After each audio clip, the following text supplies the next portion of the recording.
Hello viewers. आज की class में हम जानेंगे कि जो हमने लास्ट ऑपरेटर में दो छोड़ दिए थे, ऑपरेटर थर्ड और ऑपरेटर फोर्थ, जिसमें हमने टेस्ट कॉन्करेंट ऑपरेटर और रेफरेंस ऑपरेटर की बात की थी।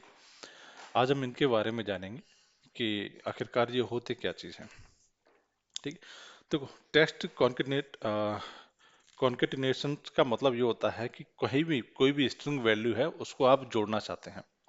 जोड़ने का मतलब ये कि उसको एक साथ रखना चाहते हैं। मैं एक एग्जांपल के तौर पे देता हूँ। मैंने यहाँ पे लिखा हुआ है गजेंद्र और यहाँ लिखा हुआ सिंह। मैं चाहता हूँ कि इसके इस वाले सेल के अंतर्गत गजेंद्र और सिंह, मैं दोनों को एक साथ देखना चाहता हूँ कि गजेंद्र सिंह साथ में आ जाए। तो उसके लिए हम एंड का यूज करेंगे। ठीक है। ये क्या है हमारा, किसी भी स्ट्रिंग को एक साथ लाने का काम करता है, एक तरह से कॉन्केट करने का काम करता है। मैं इसको अगर सिंपल तरीके से लेके आऊंगा तो मैं इसको गजेंद्र जहाँ पे लिखा हुआ है उस सेल को सिलेक्ट करूंगा, उसके बाद एंड लगाऊंगा और स्ट्रिंग कर दूंगा। तो आप देखोगे कि गजेंद्र सिंह तो लिख गया, पर दोनों के बीच में कोई स्पेस नहीं है। अगर चाहते हैं कि इसके बीच में भी कोई स्पेस हो तो आप इसको मल्टीपल एंड यूज कर सकते हैं। आप यहाँ पे एंड जाएंगे और फिर से यहाँ पे आकर के आप एक स्पेस ऐड कर देंगे इन्वर्टेड कॉमा में। ठीक है। अब इन्वर्टेड कॉमा में स्पेस आने से क्या होगा कि जैसे आप एंटर करेंगे तो देखो गजेंद्र और सिंह के बीच में दोनों के बीच में जो है आपको स्पेस मिल गया। ठीक है। यहाँ पे E4 दिखा रहा है कि यहाँ पे गजेंद्र मौजूद है, F4 दिखा रहा है कि यहाँ पे सिंह मौजूद है। बट ये हम इसको मैनुअली ऐड किया हुआ है। इसको हमने मैनुअली ऐड किया हुआ है, जो कि कहीं पे भी मौजूद नहीं है, किसी भी सेल में मौजूद नहीं है। हमने इसको मौजूद ऐड किया हुआ है। क्योंकि स्पेस है तो स्पेस भी अपने आप में क्या होता है, कैरेक्टर होता है, स्ट्रिंग होता है। तो इस वजह से हम इसको ऐड करके इसमें यहाँ पे स्पेस को दिखा सकते हैं। आप यहाँ पे इसमें मैनुअली भी लिख सकते हैं। मैं इसे मान के चलता हूँ, अगर मैं सिंपल मुकेश लिखूं तो ये एरर शो कर जाएगा। पर यदि मैं इसको इन्वर्टेड में लिखता हूँ, इन्वर्टेड में लिखा मुकेश, ठीक है, और मैं इसको छोड़ देता हूँ, तो ये मुकेश लिखा हुआ आ जाएगा। अगर मुझे इसमें कुछ भी ऐड करना है, जैसे मैं लिखता हूँ मुकेश एंड, और मैं यहाँ मुकेश इन्वर्टेड के बाद स्पेस दे देता हूँ, और फिर मैं चाहता हूँ कि यहाँ पे मैं सिंह को ऐड करूँ, तो मैं जैसे सिंह ऐड करूंगा तो आप देखोगे मुकेश सिंह भी लिख के आ जाएगा। तो इस तरीके से आप मैनुअल और किसी भी सेल रेफरेंस को लेकर के भी आप जो है किसी भी टेक्स्ट को आप जोड़ सकते हैं। तो इस तरीके से जो है कॉन्केटिनेट कार्य करता है। अब हम बात करते हैं रेफरेंस ऑपरेटर्स की, कि रेफरेंस ऑपरेटर क्या होते हैं। ठीक है। रेफरेंस ऑपरेटर में आप देखेंगे कि सबसे पहले हमारे पास जो दिख रहा है वो कॉलन है। कॉलन के बाद फिर कॉमा है और स्पेस है ब्रैकेट के साथ में, हमने इसको दिया हुआ है। ठीक है। हम इसको समझेंगे आखिरकार ये होते क्या चाहिए रेफरेंस ऑपरेटर। सबसे पहले हम बात करते हैं रेफरेंस ऑपरेटर में कॉलन की। ठीक है। जो कि हमारे दो बिंदु के रूप में दिखाई देता है। ठीक है। एक साथ ऊपर नीचे दो बिंदुओं के रूप में हमें दिखाई देता है। ये हमारा काम क्या करता है, ये कॉलन आपने अभी देखा कि जो है हम रेंज को दर्शाने का काम करता है। ठीक है। जैसे मुझे देखना है कि ए से लेकर के जो भी मुझे वैल्यू, मैं सपोज क्या मैं यहाँ पे एक एग्जांपल तौर पे लेता हूँ, यहाँ पे मैं कोई भी एक रैंडम वैल्यू ले लेता हूँ। ठीक है। मैं एक रैंडम वैल्यू ले लेता हूँ 10 से 20 के बीच में। ठीक है। मैं इसको वैल्यू पेस्ट कर देता हूँ। ये हम आगे सीखेंगे कि वैल्यू पेस्ट वगैरह क्या चीज़ होती है। ठीक है। अब आप देखोगे 10, 14, 11, 10, 18, ये एक रैंडम वैल्यू है जो कि सेल ने ऑटोमेटिकली ले रखी है। मैं अगर चेक करना चाहूँ कि मेरा ये किस तरीके से सेल रेफरेंस है, तो आप देखोगे तो यहाँ पे F2 लिख के आ रहा है। ठीक है। यहाँ पे आप देखोगे तो F3 में डेटा आ रहा है, यहाँ देखोगे तो F4 में डेटा है, यहाँ F5 में, यहाँ पे F6 में। मैं चाहता हूँ कि ये डेटा मुझे एक साथ कहीं पे भी मुझे देखना पड़े फॉर्मूले के बिना या फिर विदाउट किसी फॉर्मूले के। तो मैं मान के चलता हूँ कि मैं इसको यहाँ पे लेता हूँ, एक रेंज देने के लिए काम करता हूँ। मेरी रेंज क्या है, पहला क्या है F2, मैं सिंपल F2 लिख देता हूँ। ठीक है। जैसे मैंने F2 लिखा आप देखोगे ये हाईलाइट हो गया। ठीक है। अब मैं यहाँ पे रेंज देना चाहता हूँ, मैं ये लगाया कॉलन, और अब मेरा लास्ट मुझे कहाँ तक देना है, F6 तक देना, तो मैं यहाँ पे F6 लिख दूंगा। F6, देखो उसने बाय डिफॉल्ट अपने आप में F2 से लेकर के F6 तक इसको हाईलाइट करके इसको सिलेक्ट कर दिया। मैं इसको एंटर करूंगा तो देखो सेम वैल्यू जो यहाँ पे लिखी हुई है वही वैल्यू यहाँ पे शो हो जाएगी, जो कि आपकी कहाँ से है, F2 से लेके F6। ये रेफरेंस वही दिखाएगा जो कि डेटा का हमारे यहाँ पे मौजूद है। ठीक है। कौन सा क्या रेफरेंस है, F6, F2 से लेके F6 तक आप यहाँ पे देखोगे तो F2 से लेकर के F6 तक सेम डेटा उसने यहाँ से लेके यहाँ तक। अब मुझे इस रेंज को किसी फॉर्मूले के भी अंदर ऐड करना चाहे तो मैं ऐड कर सकता हूँ। मान के चलिए मैं सम लिख रहा हूँ, ठीक है, तो सम में भी मैं लिख सकता हूँ F2 रेंज F6, ठीक है। हम इस तरीके से लिखें तो इसका सम 63 आ रहा है। हम इस तरह लिख भी सकते हैं, अदरवाइज हम इसको जो है सम लिखा हमने और इसको सिलेक्ट भी कर सकते हैं। सीधे सिलेक्ट के जरिए हम जो है इसको सिलेक्ट करके भी, तब भी आप देखोगे सेम चीज लिख के आएगी जो कि यहाँ पर है। यहाँ पे भी सम F2 F6, यहाँ पे भी सम F2 F6। इस तरीके से जो है आप जो है रेंज को सिलेक्ट करते हैं, ठीक। तो ये कॉलन हमारा किस काम में आता है? सेल रेंज को सिलेक्ट करने के काम में आता है। नेक्स्ट है हमारा कॉमास, ठीक है। मैं यहाँ पे एक और रैंडम वैल्यू ले लेता हूँ, कुछ ज्यादा रैंडम वैल्यू ले लेता हूँ, ठीक है। मैंने ये लिया, यहाँ तक ले लेता हूँ,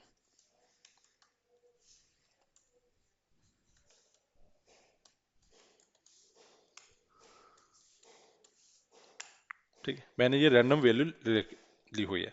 अगर मैं इसका जनरली एक सम निकालता हूँ तो मेरा सम मैं यहाँ तक, यहाँ पे निकालता हूँ, सम किया और मैं इसको सिलेक्ट कर लेता हूँ और यहाँ से लेकर इसको ड्रैग कर देता हूँ। तो आप देखोगे कि इसमें सभी का सम आ रहा है। मैं इसको F2 करके लगाता हूँ तो आपको रेंज भी दिखाई देगी कि कहाँ से कहाँ तक रेंज है और कहाँ तक। और मैं अगर इसका टोटल सम निकालूं तो मैं इनको सिलेक्ट करूंगा, ठीक है, जो कि F8 से I8 तक है। मैं इसको सिलेक्ट किया, एंटर करूंगा तो इसका सम आ रहा है टोटल कितना? 315। अगर मैं इसको ओवरऑल करता हूं तो इन सभी का जो सम है वो 315 ही आएगा, ठीक है।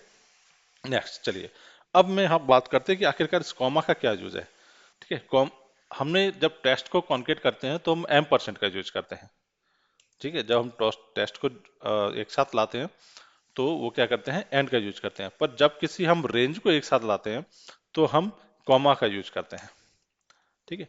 तो ये जो कॉमा है, ये कॉमा क्या करता है? हमारा रेंज को जोड़ने का काम करता है, रेंज को ऐड करने का काम करता है, ठीक है। चलिए देखते हैं कैसे। अब देखो, मैं अगर इन रेंज को एक साथ जोड़ना चाहूं तो मेरा सम कितना आना चाहिए? 315। मैं यहाँ पे इसको जोड़ने की कोशिश करता हूँ, इक्वल टू सम। अब कैसे जोड़ेंगे रेंज को? मैं यहाँ से इसको सिलेक्ट करूंगा। मैं चाहूँ तो इस तरीके से भी डायरेक्ट निकाल सकते हैं, ऐसा नहीं है कि F2 से I6 तक करेंगे तब भी 315 ही आएगा। पर ये तो चूंकि हमारा चलो एक साथ दिया हुआ है इसलिए हमने इसको पूरा रेंज को सिलेक्ट कर लिया। सपोज क्या कि मेरा डेटा कहीं और मौजूद होता है, मैं मान के चलता हूँ इस डेटा को कहीं और रख देता हूँ। मैं इस डेटा को यहाँ रख देता हूँ, ठीक है, और इस डेटा को मैं जो है यहाँ रख देता हूँ। तो फिर मुझे सिलेक्शन करने में दिक्कत आएगी, ठीक है। मुझे सिलेक्शन करने में दिक्कत आएगी, इसको बना रहने दें, क्योंकि इन सभी का सम 315 ही आना चाहिए। अब मैं इसको कैसे सिलेक्ट करूंगा? चलिए, मैं सम किया, चलो ये दो रेंज मेरी एक साथ हैं तो मैं इन दोनों को एक साथ सिलेक्ट कर लेता हूँ इस तरीके से, ठीक है। अब मैं क्या करूंगा? अब मैं लगाऊंगा कॉमा।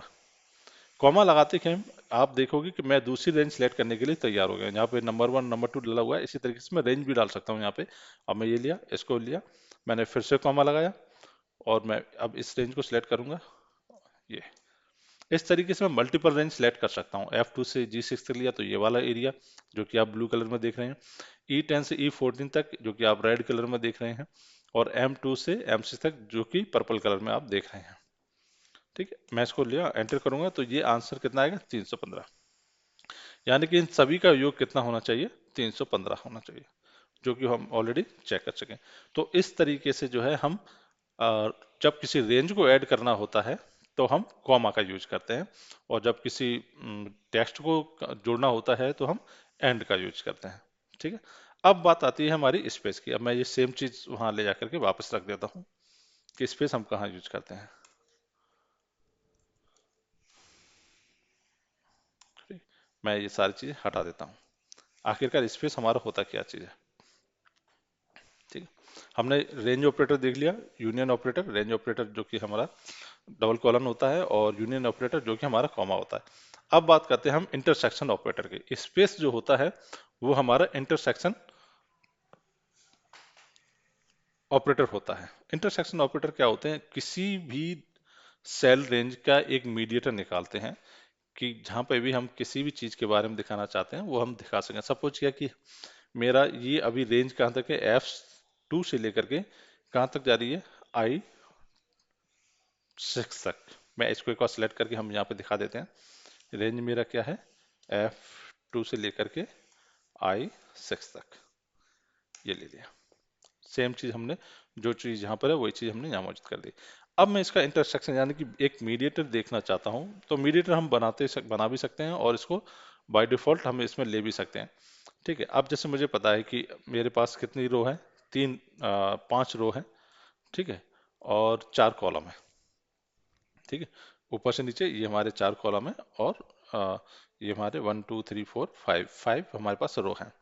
ठीक है, तो मैं एक मान के चलता हूँ कि मेरा जी और कॉलम एच मेरा क्या है, मीडिएटर है, जो कि कहाँ से शुरू हो रहा है, 4 to 6 तक। अब मैं इसको इंटरसेक्शन अगर बनाना चाहूँ तो मुझे कैसे बनाऊंगा मैं?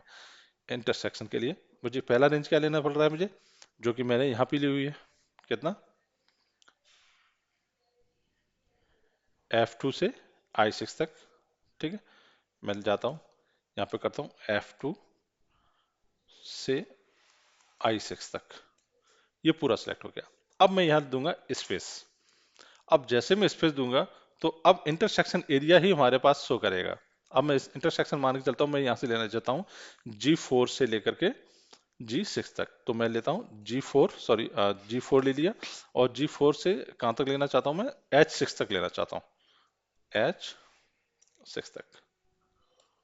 ठीक है, तो अब यहाँ पे जो डेटा है, आप देखो यहाँ पे जो रेंज सेलेक्ट किया उसमें पूरा डेटा आया है, पर यहाँ पे मुझे किसी भी रेंज के अंदर से बीच में से कोई रेंज निकालनी है, कोई भी इंटरसेक्शन निकालना है, तो वो मैं यहाँ पे दिखा रहा हूँ। मैं इसको एंटर करूंगा तो देखो ये 19 18 20 11 और 14 17 यहाँ पे शो करके, यानी कि किसी भी एरिया में से, किसी भी रेंज में से कोई दूसरी रेंज हम निकाल के जो दे रहे हैं इंटरसेक्शन, उसमें से निकालने के लिए हम उसका यूज करते हैं। ठीक, जो कि हमारा क्या दिखाता है, किसी भी एरिया में से, यानी किसी भी रेंज एरिया की मैं बात कर रहा हूँ, किसी भी रेंज एरिया में से हम जो है उसको ओवरलैपिंग हिस्सा को हम निकाल सकते हैं। ठीक है, बताने के लिए कि ये हिस्सा जो है हमारा मीडिएटर है, या फिर ओवरलैपिंग कर रहा है, या फिर जो है हमने वहां से एक इंटरसेक्शन एरिया निकाल के दिखाया है। तो इस तरीके से जो है हम इन ऑपरेटर्स का यूज करते हैं। आज की क्लास में इतना ही, थैंक यू।